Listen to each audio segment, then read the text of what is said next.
Well, hello there, and welcome to this episode of The Terri Cole Show. I want to start with a question. How do you feel and respond to change? Are you good with change? Do you resist change? Are you afraid of it? Are you someone who loves change? There's some people who love to move around and love change. Do you see new possibilities in change?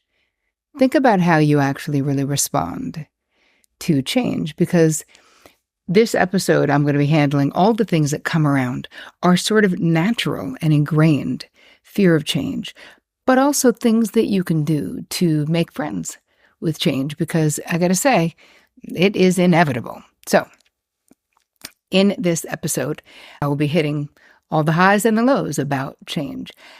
If you happen to be new to my channel, my YouTube channel, my name is Terri Cole. I'm a licensed psychotherapist. I'm the author of Boundary Boss and the Boundary Boss Workbook, which is right here, which you can get at boundarybossworkbook.com.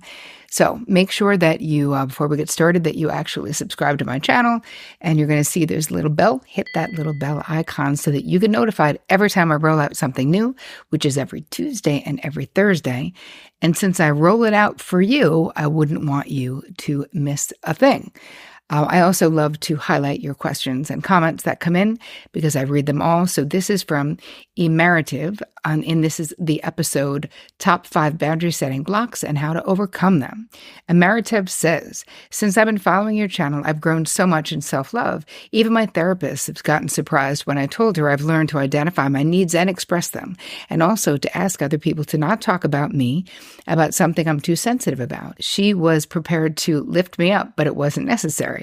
Thanks for all of this. For everything you're doing is helping me to improve my life and my relationships. I really appreciate you. Well, Emeritive, I really appreciate you too. And I appreciate you taking the time to write a comment. That really means the world to me. So thank you, thank you, thank you. So why don't we move on into fear of change? That is today's content. So I like to say fear of success and fear of failure are two sides to the same coin. And that coin is what? That coin is fear of change. It is so prevalent that there is actually a phobia called metathesiophia. That's literally what it's called. metathesiophobia. I'm pretty sure I pronounced that wrong, but you guys get the point. Everyone experiences fear of change. This is a very natural human condition, but it doesn't have to be all bad, because even when we have good changes, it causes stress in our bodies and in our minds. Think about changes in your life. It causes emotional distress, even the stuff you want to happen. So let's talk about how to process change. I was very happy when I got married 25 years ago. I was very, very happy to be marrying the person I was marrying and to be getting married, because I didn't actually think I was ever going to get married, or that I wanted to. Not like, woe is me, I couldn't. Woe is me, I didn't want to settle for what I had seen that was out there, So when I was getting married, I was very happy. And yet, there's still a part of me that had to process the life I was leaving behind, right? I needed to process the loss of my single life, which I loved, right? Not as much as I loved my husband, but I loved my life. I wanted to change it. I wanted to share my life with someone. So that's the type of thing with change, that you can have conflicting emotions that come up with change, even when it's positive, even when you're moving into the thing that you say that you want, whether that is retiring to a warmer environment, whether that is having a baby and changing the dynamic in your family system from just the two of you to the three of you or more. All of these things create feelings. And I think that most of the time we don't talk about the negative or the stressed out or the distressing feelings that come with life changes and changes in general. Think about the pandemic, right? How many changes we were navigating at the same time. The entire way we were interacting in our worlds was massively different. And this took a massive psychological toll on people, where we use the constructs of sameness to sort of get us through our day, right? It's like we know what's coming. It's the same way that, like, when you have little kids, why it's important to have a schedule, because when a kid knows what's coming, they feel masterful. They don't feel so out of control. Well, that's kind of the same thing with grown-ups as well. So the pandemic was a really rough time because it was change that was thrust upon us in a different way. We had no time to mourn what was happening and what was going on. We really didn't. We were all just trying to survive the best that we could under very difficult circumstances. But that was a time that I could really see in my therapy practice how these changes were massively impacting the mental well-being of my clients. So, fear of change. If you got fear of change, you're not special. You're pretty normal. We have different ways of responding to different changes, right? So we have life changes that can cause emotional distress, especially if someone gets sick. Right during the pandemic, my mom was diagnosed with cancer. As many of you know, she's okay, thank God. But that right there was so distressing, managing that change, relating to my mother differently. She's a very independent person. She's just turned 86, but it's totally independent. And so now suddenly having to look at her and relate to her as someone who really needed my support and my sister's support, really needed help in a way that she doesn't normally and doesn't now that she's recovered, thank God. That was a change, and it was emotionally distressing, and yet it's something that obviously you don't think about it at the time. You just do whatever needs to happen, right? So I think that a lot of the fear has to do with the unknown.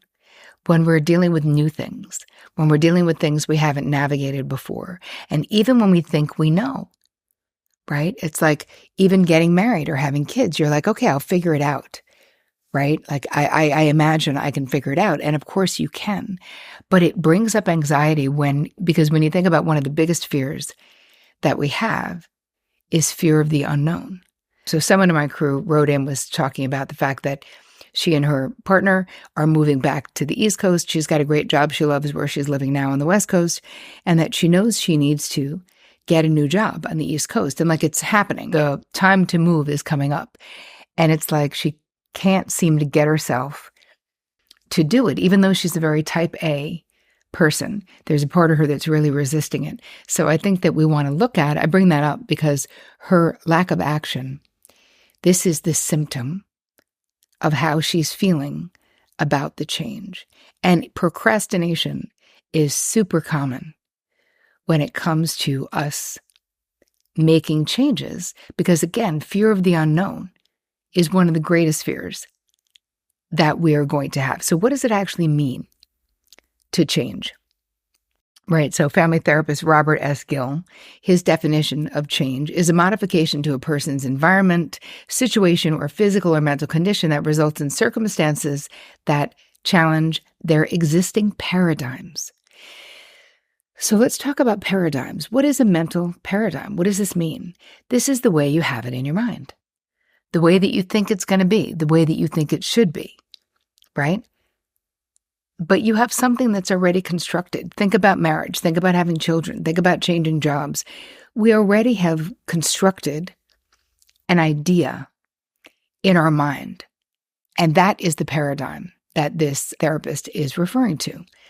So, and we do this in negative ways too, right? So let's say that you've come to the conclusion that there's no hope for you in this life of finding real love, let's say.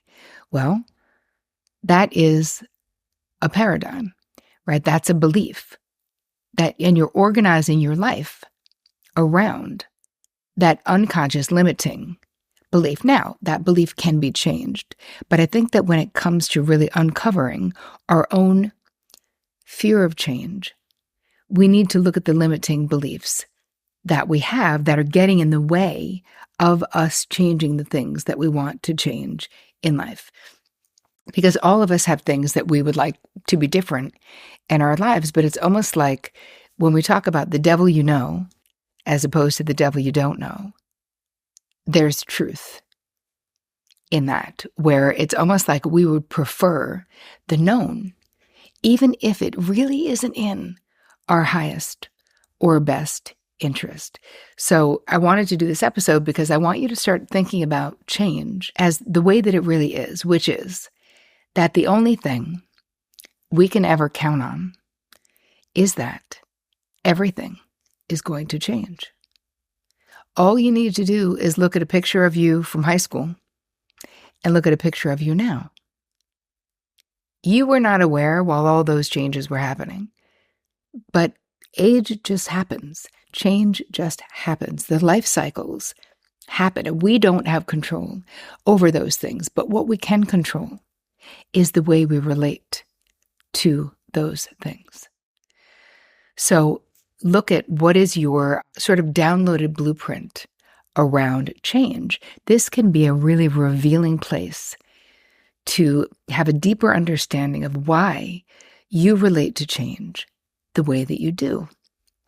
We had modeled behavior in our lives of change, of how well people did it, of how well they didn't do it.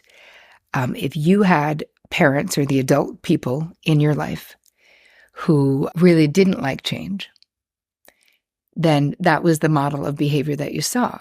You might unconsciously associate change with loss, change with something bad, or if you had parents who were very embracing of change, if you were of luxurious enough that you could go on a vacation, let's say, some people and places go to the same place, rent a little house on a lake every year, the same house, the same lake, the same thing.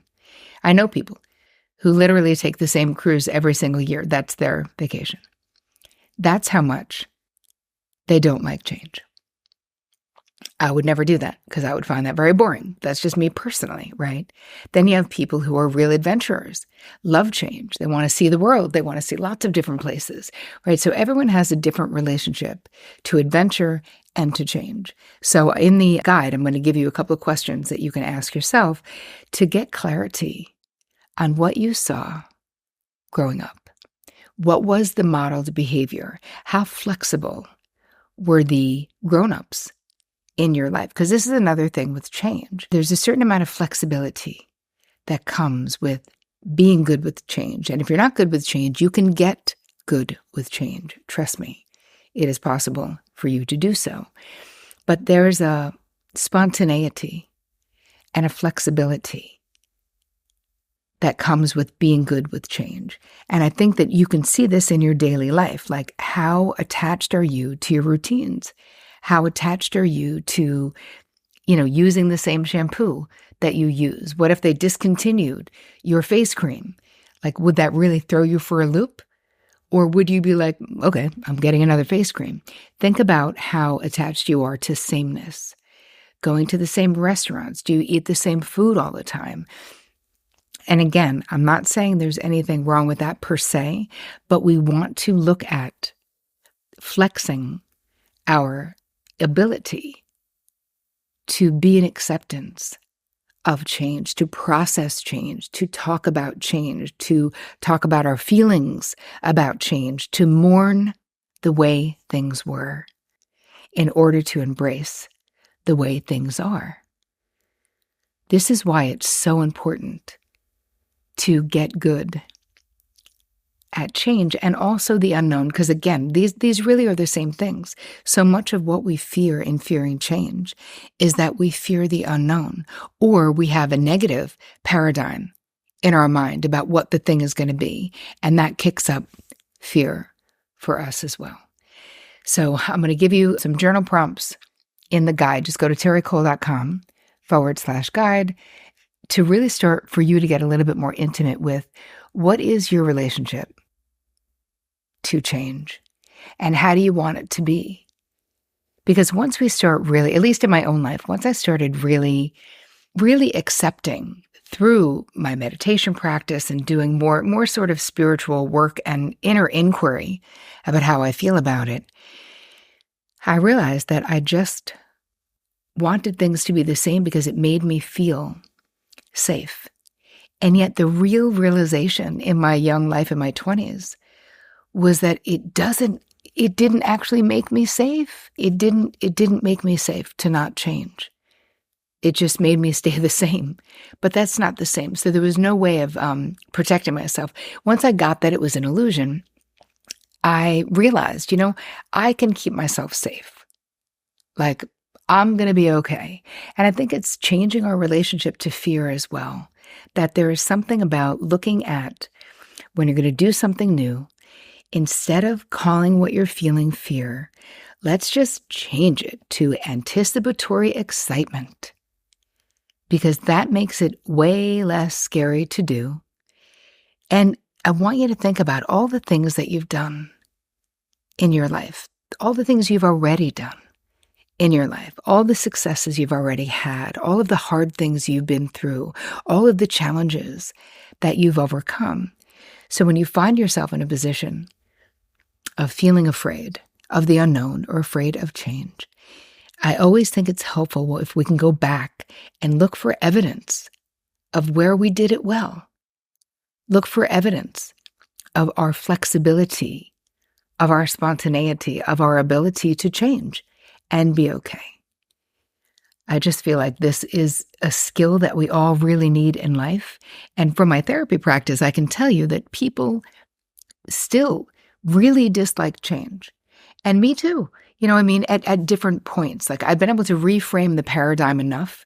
So when it comes to, taking risks in lots of different ways, I see it as very exciting to do. And yet there's still a part of me, the big changes in life, seeing myself age, seeing Vic age, worrying because Vic is 10 years older than me, thinking about that, like there's something about a fear of running out of time.